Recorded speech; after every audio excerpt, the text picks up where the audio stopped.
कितने लकी है ना हम लोग। लिटरली कितने लकी है ना हम लोग कि हम रोनाल्डो और मेसी के उस एरा में जी रहे हैं, जो एरा पिछले 17-18 साल से सिर्फ और सिर्फ ग्लोरियस डेज हमें दिखाता चला आ रहा है। कल रात भी ऐसा ही कुछ हुआ है, जहां मेसी ने 5 गोल स्कोर किए। और प्लीज यार ये देखो, जो हेट है ना कि किस टीम के अगेंस्ट गोल स्कोर किए हैं, कितनी रैंक पे थी, I don't want that in comment section please. और मैं पर्सनली ब्लॉक करूंगा उन कमेंट्स को। लेकिन 5 गोल स्कोर करना चाहे कोई भी टीम हो, मतलब it's very very difficult. Ronaldo could have scored easily 4 goals भाई, रोनाल्डो स्कोर्ड ब्रेस। और भाई रोनाल्डो के गेम में कल, क्योंकि देखो मैंने मेसी का गेम देखा नहीं है, मैंने जो स्टैट्स देखे हैं, मैंने जो रिपोर्ट्स पढ़ी उसी के बेसिस पे मैं अपना ये आपको वीडियो बना के दे रहा हूँ। बेसिकली मैंने पूरा गेम जो प्रॉपर फॉलो किया वो था पोर्चुगल का। और ये पोर्चुगल और उस दिन वाली पोर्चुगल जो कि स्पेन के अगेंस्ट खेली थी, उसमें जमीन आसमान का अंतर था। और देखो कल चेक रिपब्लिक भी खेली है स्पेन के अगेंस्ट, उन्होंने दोनों बार लीड लेकर कंसीड कर लिया स्पेन के अगेंस्ट। तो आई थिंक स्पेन इतनी भी बढ़िया टीम नहीं थी पोर्चुगल के अगेंस्ट, लेकिन पोर्चुगल मेरे हिसाब से बहुत ही ज्यादा खराब खेली थी उस गेम में। अब उस गेम में रोनाल्डो स्टार्टिंग रन में भी नहीं थे, बहुत और सारे प्लेयर्स थे जिनको मौका दिया गया था, जैसे राफेल लियो वगैरह को दिया गया था। एक चीज जो मेसी और रोनाल्डो के गेम में कॉमन दिखी है मुझे, मेसी का वो इटली के अगेंस्ट वाला गेम, फिनालिज्मा वाला, और रोनाल्डो का कल रात अगेंस्ट स्विट्जरलैंड वाला गेम। दोनों गेम में एक खासियत थी कि उनके टीममेट्स को पता था कि रोनाल्डो और मेसी को यूज कैसे करना है, उनके मैनेजर्स को पता था कि उनको बेसिकली निकालना कैसे उनका बेस्ट फील्ड पे। और वही चीज कल देखो, वैसे तो I don't really like Fernando Santos, but अगर मैं कल के गेम की बात करूं, शुरू के 15-20 मिनट हाँ Portugal looked a bit shaky, Portugal ने गोल भी कंसीड कर लिया था बेसिकली, जो कि बाद में रूल आउट हो गया। ऐसे तो एक और चीज रूल आउट हुई, पेनल्टी अगर मिल जाती रोनाल्डो को तो हैट्रिक पूरी हो जाती। लेकिन बात यही है कि रोनाल्डो ने जिस तरीके से खुद को गेम में इन्वॉल्व किया ना, वो हाफ स्पेसेस में ड्रॉप करना, फिर उसके बाद उसने कल जो यूनाइटेड में वो बेसिकली करता था ना, जब रैनी के अंडर हम खेल रहे थे, कि उसको बोल दिया गया था कि you have to stick to one position, आपको ऐसा टारगेट मैन खेलना है। Yesterday, Ronaldo was all over the pitch. He was using the flanks भाई।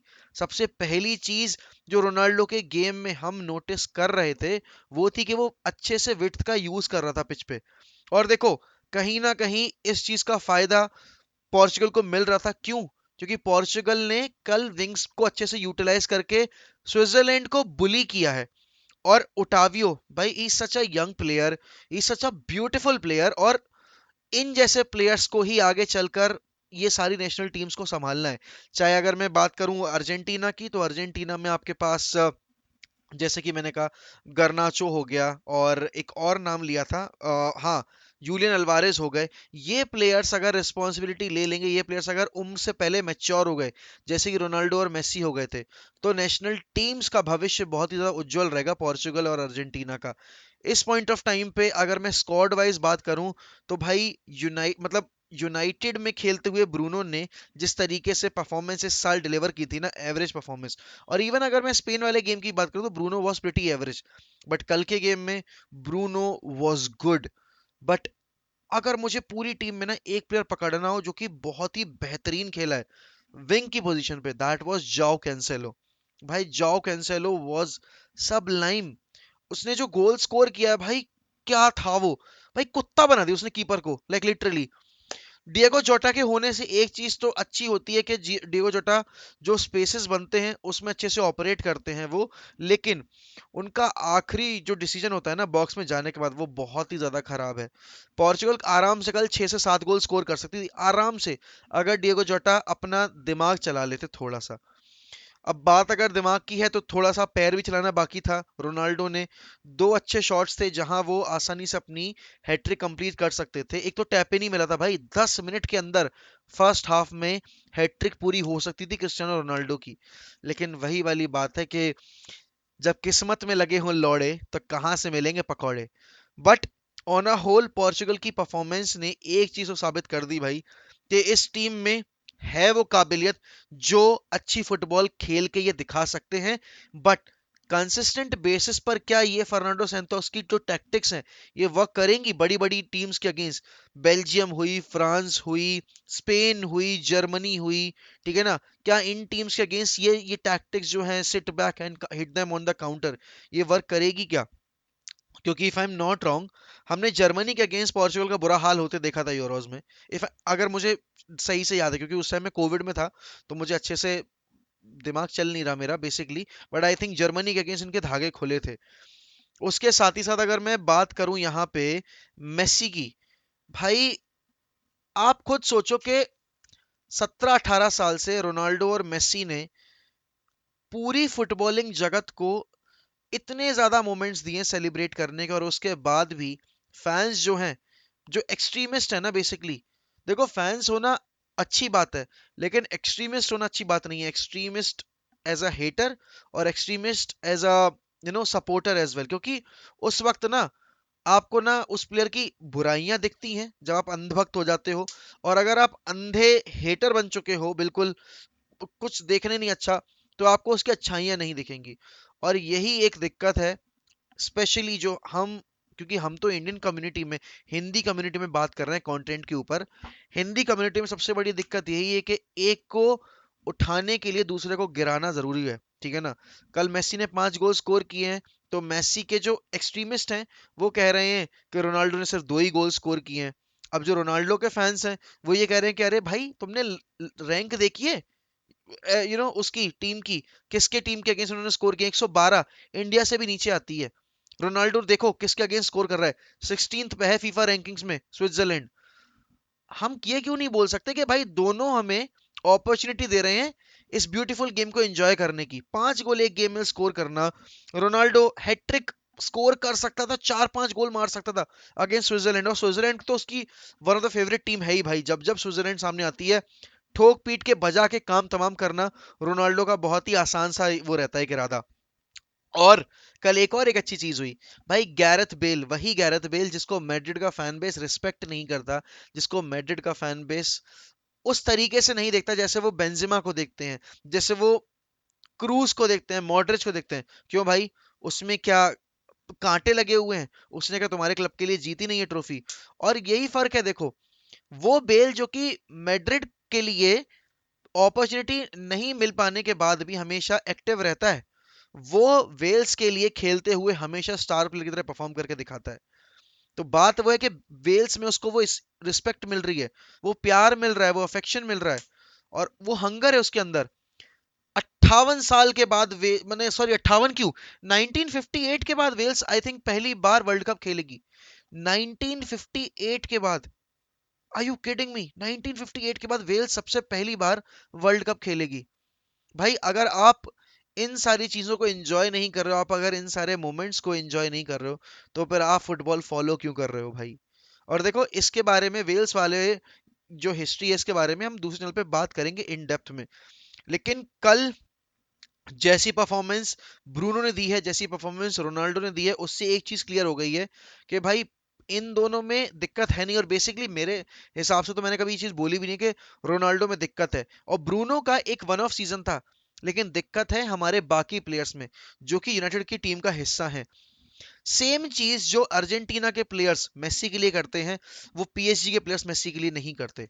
और एक इंसान जब खुश होकर अपनी फुटबॉल खेलता है ना, या कोई भी काम करता है खुश होकर करता है अगर, तो भाई वो अपना 100 नहीं, 200% देकर निकलता है उस फील्ड से। और रिजल्ट आपकी आंखों के सामने दिख रहा है। फिनलिज्मा वाले गेम में भी मेसी वॉज फ्लॉलेस। कल के गेम में 5 गोल, रोनाल्डो कल के गेम में एक बंदा ये नहीं कह सकता कि रोनाल्डो ने एक यहां ये गलती कर दी, वो गलती कर दी। टैप इन मिस हुआ, बट वो टैप इन भी मार्जिनल मिस हुआ, ठीक है ना? शॉट स्कफ हुआ, उसके अलावा कितने चांसेस उसने खुद से बनाए भी, ये देखो। फ्री किक, 2 फ्री किक ली, एक पे गोल आया, दूसरे पे absolutely superb save from the keeper. तो भाई इन दोनों प्लेयर्स को इंजॉय करवाए इनके रिस्पेक्टिव क्लब्स, तब मजा आएगा इनको देखने में, और तब मजा आएगा इनको खुद को खेलने में। हमारी टीम में रैशफोर्ड जैसे प्लेयर, सैंचो जैसे प्लेयर, मैं तो सबका नाम लूंगा, ब्रूनो जैसे प्लेयर, ये सारे प्लेयर्स अगर रियलाइज नहीं कर रहे हैं कि रोनाल्डो इज 37, तो उसका गेम हम कैसे बेस्ट निकाल सकते हैं फील्ड पे, ये हमें देखना है, क्योंकि हम हैं क्रिएटर्स और हम हैं वो प्लेयर्स जो कि एक्चुअल में लिंक बनाएंगे रोनाल्डो के साथ। रोनाल्डो अकेले तो डिफेंस से बॉल लाके स्कोर कर नहीं देगा ना। पोर्चुगल में हो रहा था, काउंटर पे खेल रहे थे वो लोग। लेकिन आपकी जो स्ट्रेंथ है, आप उसको कैसे यूटिलाइज करके पिच पे दिखा सकते हो, वो होती है मास्टर क्लास। वो होती है मैनेजर मैनेजर की टैक्टिक्स। कल के लिए तो I have to praise Fernando Santos, उसमें कोई दो राय वाली बात नहीं है। उन्होंने जितनी भी खराब परफॉर्मेंस दी थी, उन्होंने जिस लेवल की अगेंस्ट स्पेन, वो उन्होंने कल पूरी पलट दी। बट वंस अगेन भाई, Pepe at the age of 39, at the age of 39 Pepe was running rights. हाँ, वो पेपे का आखिरी वाला क्रॉस थोड़ा माशाल्लाह छक्का चला गया, लेकिन जॉ कैंसेलो, आप ये देखो कि कल तो विलियम कवायो, ठीक है ना, डेनिलो परेरा, ये भी सही खेल रहे थे। डेनिलो परेरा ने शुरू में 20-25 मिनट बहुत गंदगी मचाई थी, लेकिन विलियम कवायो भाई was good. Bruno Fernandes was good. Bernardo Silva मतलब बेंच से आने के बाद वाज गुड, और उसी ने जो चौथा गोल मारा था कैंसेलो ने, वो एक्चुअली शुरुआत उसी ने की थी, बर्नार्डो सिल्वा ने। Everyone was good. जोटा अगर थोड़ा सा इंप्रूव कर लेना अपनी फाइनल डिसीजन जो रहती है उसकी, बॉक्स के अंदर जाने के बाद फाइनल थर्ड में, तो भाई he can be a great great addition. और देखो, सब लोग ये कहते हैं कि रोनाल्डो सेलिब्रेट नहीं करता अपने प्लेयर, बाकी प्लेयर्स के साथ। रोनाल्डो ने रुक रुक कर जोटा को गले लगाया। अब किस किस बात पे रोनाल्डो को हेट करोगे भाई? किस किस बात पे रोनाल्डो की तुम बेइज्जती करने की कोशिश करोगे? और किस किस बात पे तुम ये बोलोगे कि रोनाल्डो बस ऐसे ही है, सिर्फ अपने लिए खेलता है, सेल्फिश है, ये है वो है? Ronaldo was a team player, is a team player, and will always be a team player. Individual awards उसको फॉलो करते हैं, क्योंकि वो कलेक्टिव जो टीम एफर्ट डालती है, उसके बाद वो जो गोल स्कोर करता है, इसके लिए उसको अप्रिसिएशन मिलता है। और बहुत सारे टाइम ऐसा भी होता है कि वो अकेले दम पर पूरी टीम कैरी कर रहा होता है, जैसे यूवेंटस का पिरलो वाला सीजन और यूनाइटेड का लास्ट वाला सीजन। डेहिया और रोनाल्डो ने अकेले अपने दो कंधों पर इस पूरी टीम का और इस पूरे फैन बेस का भार संभाला है। तो भाई, इज्जत करो मेसी रोनाल्डो की, इंजॉय करो इनको, इनके ये मोमेंट्स, क्योंकि ये मोमेंट्स रोज रोज नहीं आते। एक ही दिन आपके दो गॉड्स, गॉड्स बोल रहा हूं मैं, Ronaldo and Messi are not gods, they are the god of this game, they are gods of this game. Why? एक होता है कि सिर्फ परफॉर्मेंस देना, एक होता है एथिक्स मेंटेन करके रखना अपने थ्रू आउट करियर। और इन दो प्लेयर्स ने वही मेंटेन करके रखा है, जो आज की जनरेशन नहीं कर रही है। मुझे नाम लेने की जरूरत नहीं है, लेकिन आप सबको पता है कि मैं बात किसकी कर रहा हूँ। तो भाई, यही था मेरा एक पॉइंट ऑफ व्यू कल के गेम के बारे में और मेसी रोनाल्डो के ऊपर। अगर आप इस चैनल पे नए हैं तो सब्सक्राइब करना मत भूलिएगा। इस महीने का टारगेट हम लेके चल रहे हैं 26 के, अगर हो जाते हैं तो अच्छी बात है। और अगर आपको नोटिफिकेशंस नहीं आ रहे हैं मेरे चैनल की, तो आप प्लीज बेल आइकन दबाना मत भूलिएगा, क्योंकि यूट्यूब कुछ बकचोदी कर रहा है, जिसकी वजह से नोटिफिकेशंस नहीं जा पा रहे हैं आपके पास तक। तो प्लीज इसी तरीके सपोर्ट करते रहिए, इसी तरीके से अपना साथ बनाए रखें। Till then, goodbye, take care.